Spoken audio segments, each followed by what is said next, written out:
Hello everyone, exam warrior में आप सभी का स्वागत है। दोस्तों, आज की इस वीडियो में हम लोग बीपीएससी हेडमास्टर का जो 29 जून को एग्ज़ाम हुआ था उसके प्रश्नों को डिस्कस करने वाले हैं। इसके पहले की वीडियो में हमने 28 जून के क्वेश्चन पेपर के प्रश्नों किया था। अगर आपने वो वीडियो नहीं देखी है तो प्लीज़ चैनल पर जाके देख सकते हैं। दोस्तों, इसमें हम लोग जीके जीएस के प्रश्नों को देखेंगे जो कि आपके लिए काफ़ी इंपॉर्टेंट होने वाला है। इससे आप लोगों को आने वाले एग्जाम के लिए आइडिया लग जाएगा कि कैसे प्रश्न पूछे जा रहे हैं। ठीक है, तो आप लोग वीडियो को लास्ट तक ध्यान से ज़रूर देखिएगा। और अगर आप इसका पीडीएफ चाहते हैं तो ज्वाइन कीजिए हमारे टेलीग्राम चैनल को, जिसका लिंक आपको डिस्क्रिप्शन बॉक्स या कमेंट बॉक्स में मिल जाएगा। तो चलिए शुरू करते हैं। आज का पहला प्रश्न है, मूली किसका उदाहरण है? पढ़ाया हुआ प्रश्न है, मूली किसका उदाहरण है? तो ऑप्शन डी इसका राइट आंसर हो जाएगा, संशोधित जड़। मूली क्या है? तो संशोधित जड़ है। कुछ और संशोधित जड़ों के उदाहरण की बात करते हैं तो शकरकंद, शकरकंद भी आपका जड़ है। गाजर हो गया, ये भी जड़ है। शलजम, ये भी क्या है? संशोधित जड़ है। संशोधित तने की बात करते हैं तो आलू क्या है? संशोधित तना है। बल्ब के उदाहरण की बात करते हैं तो प्याज, प्याज क्या है? तो ये बल्ब का उदाहरण है। ठीक है, इसको भी ध्यान रखिएगा। नेक्स्ट बढ़ते हैं। भारतीय संविधान की 8वीं अनुसूची में वर्णित है, सभी को पता होगा 8वीं अनुसूची में क्या है? तो भाषा है। तो ऑप्शन डी इसका राइट आंसर हो जाएगा, भाषाओं के बारे में। ऑप्शन डी इसका राइट आंसर हो जाएगा। वर्तमान में संविधान में कितनी भाषाएं हैं? तो 22 भाषाएं हैं। कितनी हैं? 22 भाषाएं। मूल संविधान में कितनी भाषाएं थी? तो मूल संविधान में 14 भाषाएं थी। ध्यान रखिएगा, 21वें संविधान संशोधन 1967 के द्वारा कौन सी भाषा जोड़ी गई? तो सिंधी भाषा को जोड़ा गया। ठीक है, 21वें संविधान संशोधन 1967 के द्वारा सिंधी भाषा को जोड़ा गया। उसके बाद 71वें संविधान संशोधन 1992 के द्वारा कितनी भाषाएं जोड़ी गई? तो 3 भाषाएं जोड़ी गई। कौन कौन सी? ध्यान से सुनिएगा। कोंकणी हो गया आपका, मणिपुरी और नेपाली। कोंकणी, मणिपुरी और नेपाली को किस संविधान संशोधन के द्वारा जोड़ा गया? तो 71वें संविधान संशोधन 1992 के द्वारा इसे जोड़ा गया। उसके बाद 92वें संविधान संशोधन 2003 के माध्यम से 4 भाषाओं को जोड़ा गया। कौन कौन सी भाषा है? तो बोडो हो गया, बोडो, डोंगरी, मैथिली और संथाली। बोडो, डोंगरी, मैथिली और संथाली भाषा को 92वें संविधान संशोधन 2003 के द्वारा जोड़ा गया है। ठीक है, वर्तमान में टोटल कितनी भाषाएं? तो 22 भाषाएं हैं। इसको ध्यान रखिएगा। नेक्स्ट है, भारत का कौन सा बंदरगाह पालघाट दर्रे द्वारा आंतरिक क्षेत्रों से जुड़ा है? भारत का कौन सा बंदरगाह पालघाट दर्रे द्वारा आंतरिक क्षेत्रों से जुड़ा है? तो ऑप्शन डी इसका राइट आंसर हो जाएगा, कोचीन बंदरगाह। ऑप्शन डी इसका करेक्ट आंसर हो जाएगा। पालघाट दर्रे की बात करते हैं तो यह तमिलनाडु को केरल से जोड़ता है। ठीक है, नेक्स्ट है, संघीय बजट 2022 के अनुसार वर्ष 2022-23 की अवधि में पीएम आवास योजना के तहत कितने आवास बनाए जाएंगे? संघीय बजट 2022 के अनुसार 22-23 की अवधि में पीएम आवास योजना के तहत कितने आवास बनाए जाएंगे? तो इसका राइट आंसर हो जाएगा option B, 80 lakh. Option B इसका करेक्ट आंसर हो जाएगा। नेक्स्ट है, हिमालय का प्रथम उत्थान निम्नलिखित में से किस प्राचीन युग में हुआ था? हिमालय का प्रथम उत्थान पूछ रहा है, निम्नलिखित में से किस प्राचीन युग में हुआ था? तो इसका राइट आंसर हो जाएगा ऑप्शन ई, इनमें से कोई नहीं। हिमालय का प्रथम उत्थान किस युग में हुआ था? तो क्रिटेशियस युग में हुआ था। क्रिटेशियस युग में हिमालय का प्रथम उत्थान हुआ था, इसलिए ऑप्शन ई इसका करेक्ट आंसर हो जाएगा। ठीक है, नेक्स्ट है, निम्नलिखित में से किसे लोकतंत्र की प्रथम पाठशाला माना जाता है? निम्नलिखित में से किसे लोकतंत्र की प्रथम पाठशाला माना जाता है? तो ऑप्शन ए इसका राइट आंसर हो जाएगा, स्थानीय स्वशासन को लोकतंत्र की प्रथम पाठशाला माना जाता है। ऑप्शन ए इसका राइट आंसर हो जाएगा। स्थानीय स्वशासन में क्या आता है? तो आपका पंचायती राज हो गया और नगर पालिका। ठीक है, ये स्थानीय स्वशासन में आते हैं और इसे लोकतंत्र की प्रथम पाठशाला माना जाता है। अच्छा, भारत में स्थानीय स्वशासन का जनक किसे कहा जाता है? तो रिपन को कहा जाता है। ठीक है, इसको भी ध्यान रखिएगा। नेक्स्ट है, रतौंधी किस विटामिन की कमी के कारण होती है? सभी को पता होगा रतौंधी किस विटामिन की कमी के कारण होती है? तो ऑप्शन ए इसका, ऑप्शन सी इसका राइट आंसर हो जाएगा। विटामिन ए की कमी से कौन सा रोग होता है? तो रतौंधी होता है। ऑप्शन सी इसका राइट आंसर हो जाएगा। विटामिन ए की बात करते हैं, इसका रासायनिक नाम ध्यान रखिए आप लोग, रेटिनॉल। रेटिनॉल विटामिन ए का रासायनिक नाम है। विटामिन सी का रासायनिक नाम क्या होता है? एस्कॉर्बिकम। विटामिन ई का रासायनिक नाम क्या होता है? टेकोफेरॉल। विटामिन बी कॉम्प्लेक्स, ये विटामिन बी 8 प्रकार का होता है। और विटामिन बी1 का रासायनिक नाम क्या होता है? तो थायमीन होता है। और इसकी कमी से कौन सा रोग होता है? तो बेरी रोग होता है। ठीक है, नेक्स्ट है, बिहार में अलग प्रांत के लिए आंदोलन जिसके परिणाम स्वरूप वर्ष 1911 में बिहार एवं उड़ीसा के नए प्रांत का निर्माण हुआ का नेतृत्व किया था। बिहार में अलग प्रांत के लिए आंदोलन जिसके परिणाम स्वरूप 1911 में बिहार एवं उड़ीसा के नए प्रांत का निर्माण हुआ, इसका नेतृत्व किसने किया था? तो सच्चिदानंद सिन्हा ने किया था। ऑप्शन सी सच्चिदानंद सिन्हा। और इसीलिए इन्हें आधुनिक बिहार का निर्माता कहा जाता है। मैंने पढ़ाया इसको, आधुनिक बिहार का निर्माता किसे कहा जाता है? तो सच्चिदानंद सिन्हा को कहा जाता है। ठीक है, ऑप्शन सी इसका करेक्ट आंसर हो जाएगा। नेक्स्ट है, कालक्रम की दृष्टि से निम्नलिखित घटनाओं में से कौन अंतिम है? कौन सी घटना अंतिम पूछ रहा है, देखते हैं। पहला है गांधी इरविन समझौता। गांधी इरविन समझौता जिसे दिल्ली समझौता के नाम से जाना जाता है, कब हुआ था? तो 5 मार्च 1931 को हुआ था ये।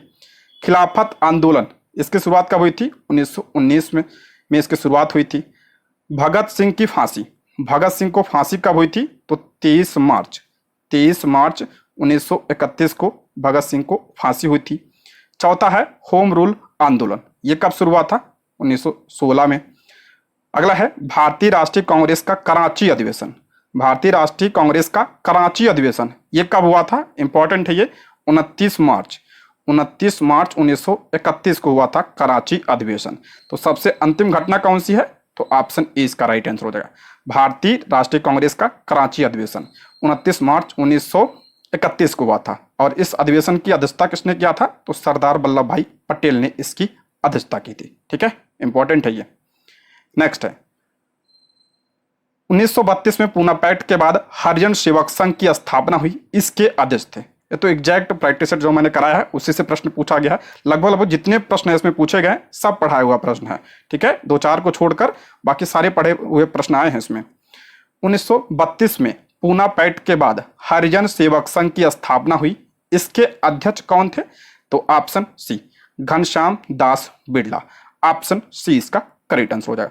अच्छा, पूना पैक्ट कब हुआ था ये ध्यान रखिएगा, 24 सितंबर 1932 को पूना पैक्ट हुआ था।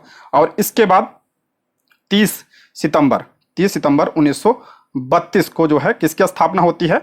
तो अस्पृश्यता निवारण संघ की स्थापना होती है। कब? 30 सितंबर 1932 को। बाद में इसी का नाम क्या रखा गया? इसी का नाम हरिजन सेवक संघ रखा गया। कब? 13 सितंबर 1933 को जो अस्पृश्यता निवारण संघ था, इसका नाम 13 सितंबर 1933 को क्या रखा गया? हरिजन सेवक संघ रखा गया। और इसके पहले अध्यक्ष कौन थे? तो घनश्याम दास बिड़ला इसके पहले अध्यक्ष थे। और सचिव कौन थे इसके? तो अमृतलाल विट्ठल दास ठक्कर इसके क्या थे? सचिव थे। तो ऑप्शन सी इसका राइट आंसर हो जाए। देखिए, अगर पूछा हरिजन सेवक संघ की स्थापना किसने किया था? तो महात्मा गांधी जी ने किया था। और इसके अध्यक्ष कौन थे? तो घनश्याम दास बिड़ला इसके अध्यक्ष थे। इसकी स्थापना कब हुई थी? तो 30 सितंबर 1932 को इसकी स्थापना हुई थी। पहले इसका नाम अस्पृश्यता निवारण संघ था और 13 सितंबर 1933 को इसका नाम क्या रखा गया? हरिजन सेवक संघ रखा गया। ठीक है, नेक्स्ट बढ़ते हैं। मानव तंत्र में पाचक एंजाइम किसके द्वारा निर्मित नहीं होता है? मानव तंत्र में पाचक एंजाइम किसके द्वारा निर्मित नहीं होता है? पहला है अग्नाशय। अग्नाशय के द्वारा तो आपका एंजाइम स्रावित होता है। कौन सा? आपका लाइपेज हो गया, ट्रिप्सिन हो गया, ये सब अग्नाशय के द्वारा स्रावित होते हैं। ये तो आपका नहीं होगा। पेट से यानी अमाशय से आपका पेप्सिन हो गया, रेनिन हो गया, ये सब एंजाइम स्रावित होते हैं, तो ये भी आपका नहीं होगा। ठीक है, लीवर की बात करते हैं, लीवर से नहीं होता। ठीक है, ऑप्शन सी इसका करेक्ट आंसर हो जाएगा।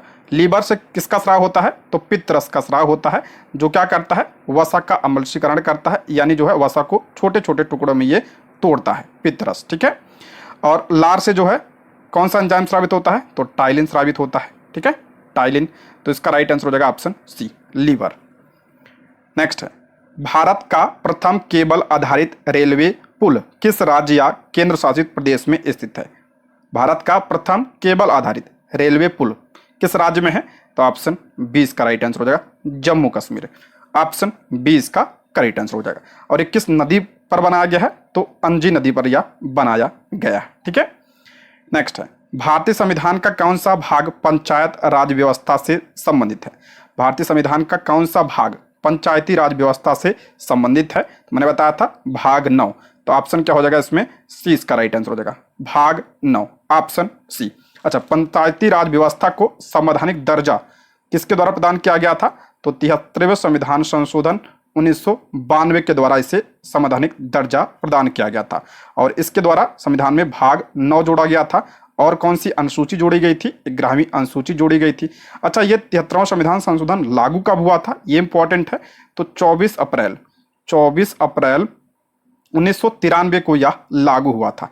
इसलिए 24 अप्रैल को कौन सा दिवस मनाया जाता है? तो पंचायती राज दिवस मनाया जाता है। ठीक है, एक पॉइंट और ध्यान रखिएगा, 11वीं अनुसूची में कितने विषय हैं? तो 29 विषय हैं। ठीक है, नेक्स्ट बढ़ते हैं। भारत के किस राज्य ने रोबोटिक मैनहोल सफाई तकनीक विकसित की है? भारत के किस राज्य ने रोबोटिक मैनहोल सफाई तकनीक विकसित की है? तो केरल ने। ऑप्शन ए इसका राइट आंसर हो जाएगा, केरल। नेक्स्ट है, बिहार सोशलिस्ट पार्टी के संस्थापक थे। इंपॉर्टेंट प्रश्न है और काफी बार मैंने इसको पढ़ाया है। बिहार सोशलिस्ट पार्टी के संस्थापक कौन थे? तो इसकी स्थापना जयप्रकाश नारायण और फूलन प्रसाद वर्मा ने किया था। तो ऑप्शन ए इसका राइट आंसर हो जाएगा, जयप्रकाश नारायण। कब किया था इसकी स्थापना? तो 1931 में इसकी स्थापना की थी जयप्रकाश नारायण और फूलन प्रसाद वर्मा ने। बिहार सोशलिस्ट पार्टी है। और एक है आपका Congress socialist party. Congress socialist party की स्थापना कब हुई थी? 1934 में इसकी स्थापना हुई थी। और इसके अध्यक्ष पूछा जाता है कौन थे?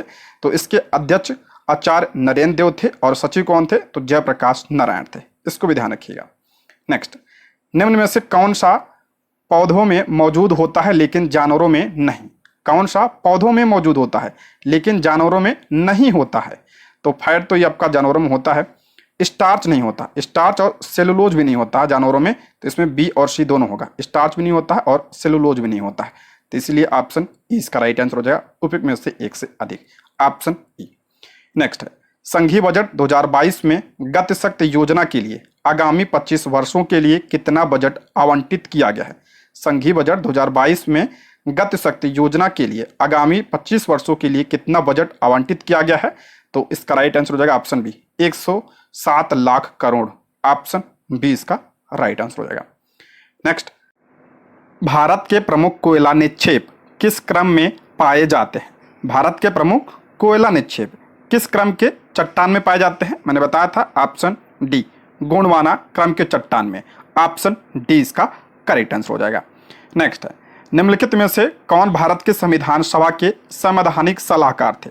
संविधान सभा के संवैधानिक सलाहकार कौन थे? तो option B, doctor BN Rao. Option B इसका करेक्ट आंसर हो जाएगा। संविधान सभा की बात करते हैं तो इसका गठन किसके अनुसार हुआ था? तो कैबिनेट मिशन के अनुसार इसका गठन हुआ था। और कैबिनेट मिशन कब आया था? तो 1946 में कैबिनेट मिशन आया था। संविधान सभा की पहली बैठक कब हुई थी? इंपॉर्टेंट है ये, 9 दिसंबर 1946 को संविधान सभा की पहली बैठक हुई थी। और पहली बैठक के अध्यक्ष कौन थे? सच्चिदानंद सिन्हा। सच्चिदानंद सिन्हा पहली बैठक के क्या थे? अध्यक्ष थे। और ये क्या थे? अस्थायी अध्यक्ष थे। उसके बाद जो 11 तारीख को बैठक होती है उसमें अध्यक्ष किसे बनाया जाता है? तो डॉक्टर राजेंद्र प्रसाद को। डॉक्टर राजेंद्र प्रसाद को अध्यक्ष बनाया जाता है। और उपाध्यक्ष किसे बनाया जाता है? तो SC मुखर्जी को उपाध्यक्ष बनाया जाता है। और संवैधानिक सलाहकार BN राव को बनाया जाता है। ठीक है, तो ऑप्शन बी इसका राइट आंसर हो जाएगा। संविधान सभा के संवैधानिक सलाहकार कौन थे? तो BN राव थे। नेक्स्ट है, फैंसी खिलौनों में प्रयोग किया जाने वाला प्रकाश उत्सर्जक डायोड उत्सर्जित करता है। फैंसी खिलौनों में प्रयोग किया जाने वाला प्रकाश उत्सर्जक डायोड उत्सर्जित करता है। तो ऑप्शन क्या हो जाएगा? सी इसका राइट आंसर हो जाएगा, दृश्यमान प्रकाश। ऑप्शन सी इसका करेक्ट आंसर हो जाएगा। नेक्स्ट है, वर्धा में सत्याग्रह आश्रम को किसने स्थापित किया? वर्धा में सत्याग्रह आश्रम को किसने स्थापित किया था? तो ऑप्शन डी इसका राइट आंसर हो जाएगा, विनोबा भावे ने। ऑप्शन क्या हो जाएगा? डी इसका राइट आंसर हो जाएगा, विनोबा भावे। ठीक है, नेक्स्ट है, शिक्षा का अधिकार अधिनियम 2009 अस्तित्व में आया। शिक्षा का अधिकार अधिनियम 2009 अस्तित्व में आया कब? ऑप्शन डी 1 अप्रैल 2010 से। ऑप्शन डी इसका करेक्ट आंसर हो जाएगा, 1 अप्रैल 2010 से। अच्छा, शिक्षा का जो ये अधिकार है किस संविधान संशोधन के द्वारा इसे जोड़ा गया संविधान में? तो 86वें संविधान संशोधन, 86वें संविधान संशोधन 2002 के माध्यम से संविधान में 21A जोड़ा गया, 21A को जोड़ा गया। और इसमें क्या है? तो शिक्षा का अधिकार है, और ये क्या है? ये मूल अधिकार है। और इसी को प्रभावी बनाने के लिए ये शिक्षा का अधिकार अधिनियम 2009 आया था। और ये कब से लागू हुआ? तो 1 अप्रैल 2010 या लागू हुआ था। ठीक है, नेक्स्ट है, निम्नलिखित में से कौन सा शब्द संविधान की प्रस्तावना में नहीं है? निम्नलिखित में से कौन सा शब्द संविधान की प्रस्तावना में नहीं है? पहला है बंधुत्व, तो बंधुत्व तो संविधान के प्रस्तावना में है, तो ये नहीं होगा। व्यक्ति की गरिमा, ये भी प्रस्तावना में है, ये भी नहीं होगा। संघी, ऑप्शन सी इसका राइट आंसर हो जाएगा। संघी शब्द का उल्लेख प्रस्तावना में नहीं है, ऑप्शन सी इसका करेक्ट आंसर हो जाएगा। नेक्स्ट बढ़ते हैं, पानी में फ्लोराइड प्रदूषण मुख्यतः प्रभावित करता है। पानी में फ्लोराइड प्रदूषण किसको प्रभावित करता है? तो दांत को। ऑप्शन बी इसका राइट आंसर हो जाएगा, दांत। नेक्स्ट है, निम्नलिखित में से भारत के किस प्रदेश में वार्षिक वर्षा 25 सेंटीमीटर से कम होती है? निम्नलिखित में से भारत के किस प्रदेश में वार्षिक वर्षा 25 सेंटीमीटर से कम होती है? मैंने बताया था कि 25 सेंटीमीटर से कम वर्षा कहाँ पे होती है? तो मरुस्थल में। तो इसमें कौन सा मरुस्थल है? तो ऑप्शन डी इसका राइट आंसर हो जाएगा, लद्दाख प्रदेश। लद्दाख आपका क्या है? ये शीत मरुस्थल है। ऑप्शन डी इसका करेक्ट आंसर हो जाएगा। नेक्स्ट है, कोपेन के जलवायु वर्गीकरण के अनुसार उत्तर बिहार की जलवायु किससे प्रदर्शित की जाती है? सभी को पता होगा, कई बार करा चुका हूं। कोपेन के जलवायु प्रदूषण वर्गीकरण के अनुसार उत्तर बिहार की जलवायु किससे प्रदर्शित की जाती है? तो ऑप्शन सी, CWG से। ऑप्शन सी इसका राइट आंसर हो जाए। यहाँ पे सी क्या है? तो सी आपका गर्म समशीतोष्ण जलवायु है। डब्ल्यू का मतलब होता है शुष्क सर्दियां, और जी का मतलब क्या है? तो मानसून प्रभावित आर्द्र उपोष्ण कटिबंधी। ठीक है, तो ऑप्शन सी। नेक्स्ट है, निम्नलिखित में से कौन सा एक सुमेलित नहीं है? कौन सा एक सुमेलित नहीं है? पहला है अबुल कलाम आजाद, इनकी पुस्तक दिया है the guilty man of India's partition. नहीं, the guilty man of India's partition ये किसकी पुस्तक है? तो डॉक्टर राम मनोहर लोहिया की पुस्तक है ये। ठीक है, डॉक्टर राम मनोहर लोहिया की पुस्तक है, तो ये गलत होगा। अबुल कलाम आजाद की पुस्तक है India wins freedom. India wins freedom किसकी पुस्तक है? तो अबुल कलाम आजाद की पुस्तक है, तो यही सही नहीं है। ऑप्शन ए इसका राइट आंसर हो जाए। बाकी डॉक्टर भीमराव अंबेडकर की पुस्तक है मूक नायक। लाला लाजपत राय अनहैप्पी इंडिया, ये भी सही है। वैलेंटाइन सिरोल इंडियन अनरेस्ट, ये भी सही है। और सचिंद्र नाथ सन्याल की पुस्तक है बंदी जीवन, सभी सही है। तो ऑप्शन ए इसका करेक्ट आंसर हो जाएगा। दोस्तों, इसमें जितने भी प्रश्न हैं सब पढ़ाए हुए प्रश्न आए हैं, जो मैंने प्रैक्टिस सेट करवाया है उसी में से ज़्यादातर प्रश्न उसी में से पूछे गए। अभी तक मैंने 29 प्रैक्टिस सेट करवाया है। अगर आपने वो वीडियो नहीं देखी है तो प्लीज़ अच्छे से जाकर जो है आप लोग सारे प्रैक्टिस सेट को सॉल्व करिए। बहुत इंपॉर्टेंट है सारे प्रैक्टिस सेट, उसी में से लगभग सारे प्रश्न पूछे गए हैं। ठीक है, नेक्स्ट है, निम्नलिखित को सुमेलित कीजिए। पुस्तकें दिया है और लेखक दिया है।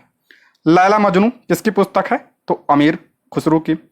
अकबरनामा, मैंने बताया था अकबरनामा किसकी पुस्तक है? तो अबुल फजल की पुस्तक है अकबरनामा। तो देखते हैं बी का आपका पहला है। बी का पहला किस में है?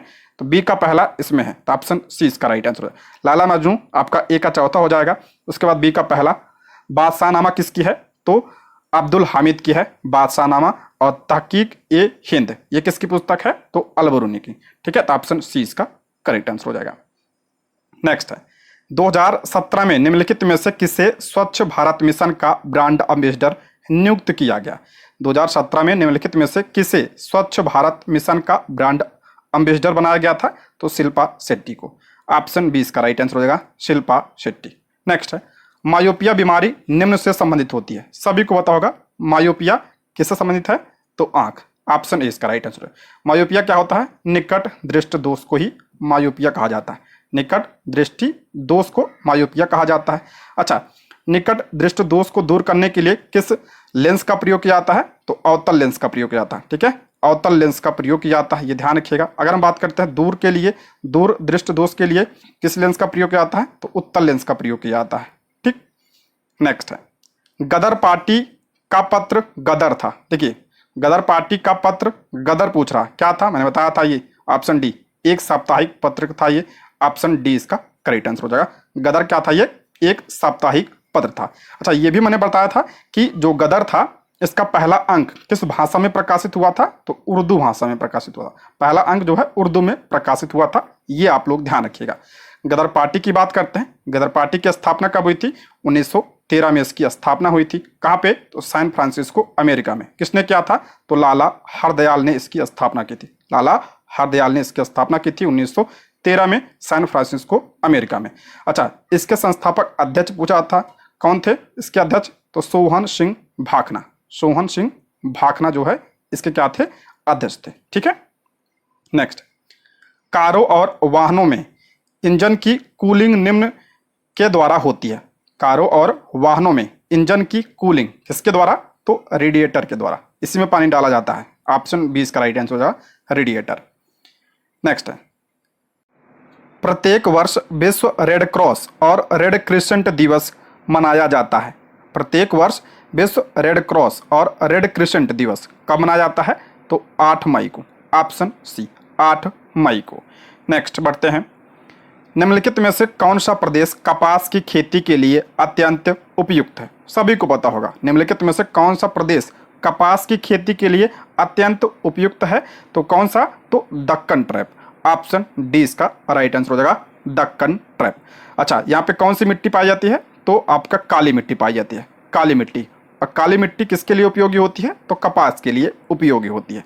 काली मिट्टी को कपासी मृदा भी कहा जाता है और इसे रेगुर मृदा के नाम से भी जाना जाता है। तो ऑप्शन डी इसका राइट आंसर हो जाएगा। नेक्स्ट है एपॉक्सी रेजिन का उपयोग निम्न के रूप में किया जाता है। एपॉक्सी रेजिन का उपयोग किस रूप में किया जाता है, तो चिपकाने में। ऑप्शन क्या हो जाएगा, सी इसका राइट आंसर हो जाएगा चिपकाने में। नेक्स्ट यहाँ यानी भारत में एक क्रांति होने जा रही है और हमें जल्दी से चले जाना चाहिए, यह किसने कहा। यहाँ यानी भारत में एक क्रांति होने जा रही है और हमें जल्दी से चले जाना चाहिए, यह किसने कहा था, तो ये कहा था आपका वेविल ने। Option A Lord वेविल। Option A इसका राइट आंसर हो जाएगा। नेक्स्ट बढ़ते हैं, निम्नलिखित में से कौन सी नदी फतुहा के पास गंगा में मिलती है।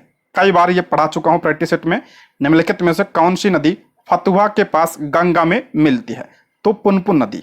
ऑप्शन ए इसका राइट आंसर हो जाएगा, यहाँ पे पुनपुन होगा, ऑप्शन ए। नेक्स्ट है प्रकाश संश्लेषण निम्न में तेज हो जाता है। प्रकाश संश्लेषण किसमें तेज होता है, तो लाल प्रकाश में सबसे ज्यादा होता है। ऑप्शन डी इसका राइट आंसर हो जाएगा लाल प्रकाश। नेक्स्ट है निम्नलिखित संसद को उसके संबंधित देशों के साथ सम्मिलित करना है। देखते हैं, देश दिया है एक तरफ और दूसरी तरफ संसद का नाम दिया है। इसमें पहला है दक्षिण कोरिया।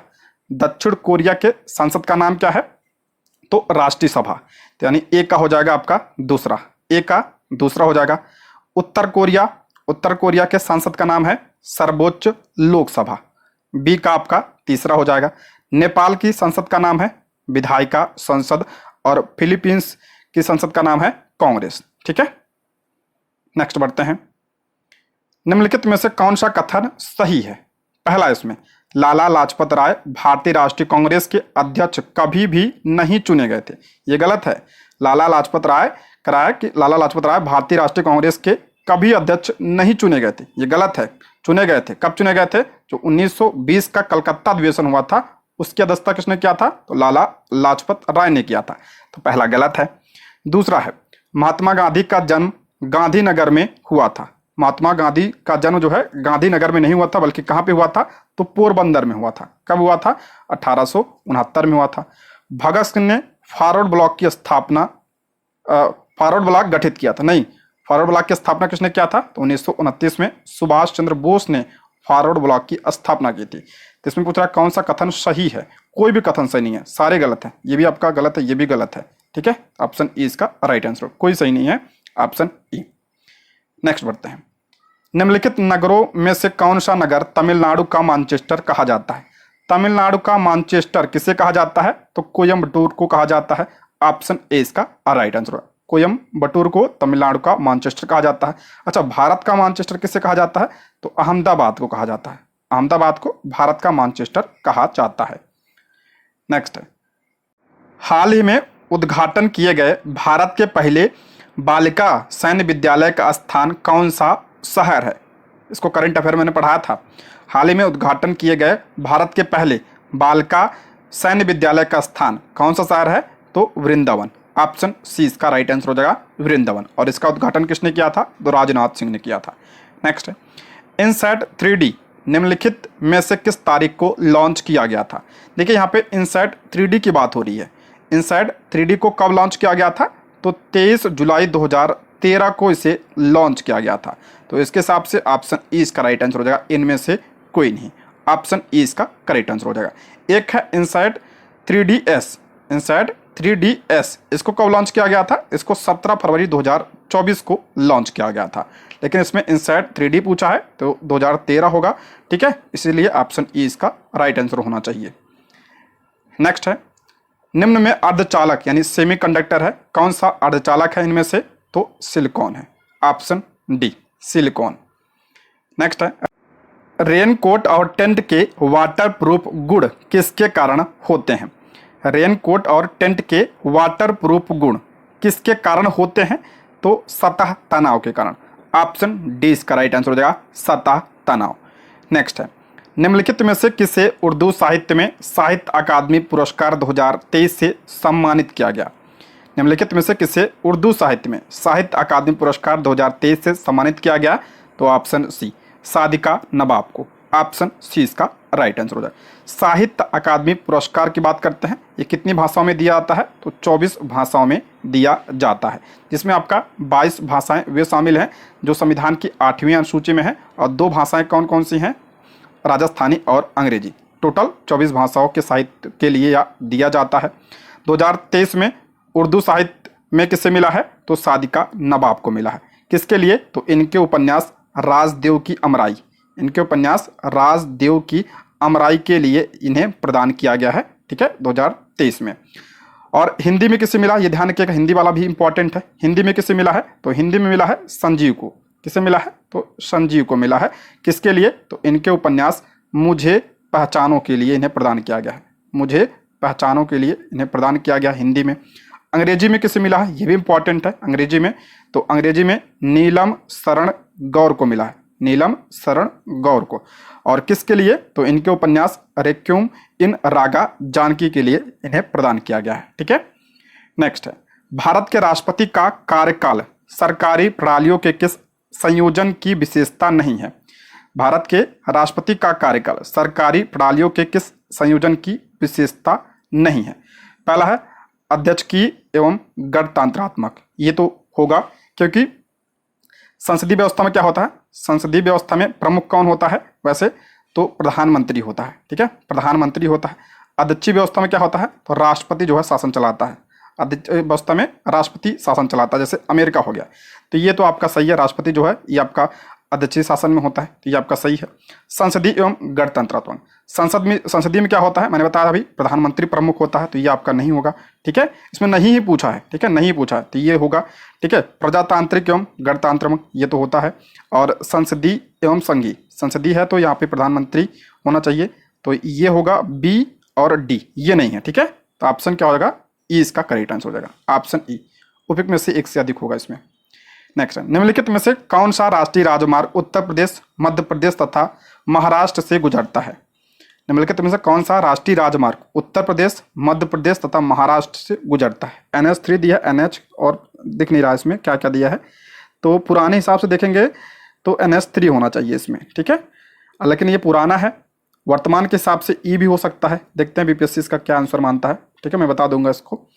नेक्स्ट बढ़ते हैं, निम्नलिखित में से किस नेता ने 1906 में कलकत्ता कांग्रेस अधिवेशन की अध्यक्षता की थी? निम्नलिखित में से किस नेता ने 1906 में कलकत्ता कांग्रेस अधिवेशन की अध्यक्षता की थी? देखिए ये प्रश्न जो है, जो 28 जून को पेपर हुआ था उसमें पूछा गया था, तो किसने किया था? तो ऑप्शन ई, इनमें से कोई नहीं। 1906 कलकत्ता अधिवेशन की अध्यक्षता किसने किया था? दादा भाई नौरोजी ने किया था, ठीक है, दादा भाई नौरोजी ने किया था। और इसी में इन्होंने एशिया देशों में इन्होंने स्वराज का प्रस्ताव रखा था। ये पॉइंट भी आपको ध्यान रखिएगा, ठीक है। नेक्स्ट बढ़ते हैं। मानव शरीर द्वारा पाचन में सहायता के लिए प्रयोग किया जाने वाला अम्ल है। मानव शरीर द्वारा पाचन में सहायता के लिए प्रयोग किया जाने वाला अम्ल कौन सा है? तो हाइड्रोक्लोरिक अम्ल यानी HCl, ऑप्शन डी। नेक्स्ट है, क्रिकेट एशिया कप 2023 का मेजबान कौन सा देश था? क्रिकेट एशिया कप 2023 का मेजबान कौन सा देश था? तो श्रीलंका एवं पाकिस्तान थे, ऑप्शन बी, श्रीलंका एवं पाकिस्तान। नेक्स्ट है, वह प्रक्रिया जिसमें ऑक्सीजन को हटाया जाता है कहते हैं, वह प्रक्रिया जिसमें ऑक्सीजन को हटाया जाता है उसे क्या कहते हैं? रिडॉक्स कहते हैं। तो इसका राइट आंसर हो जाएगा ऑप्शन बी, अवकरण, ऑप्शन बी। नेक्स्ट है, न्यायिक पुनरावलोकन का आंशिक निरस्तीकरण सिद्धांत भारतीय संविधान के किस अनुच्छेद से संबंधित है? तो अनुच्छेद 13 से संबंधित है ये, ऑप्शन ए, अनुच्छेद 13। नेक्स्ट बढ़ते हैं,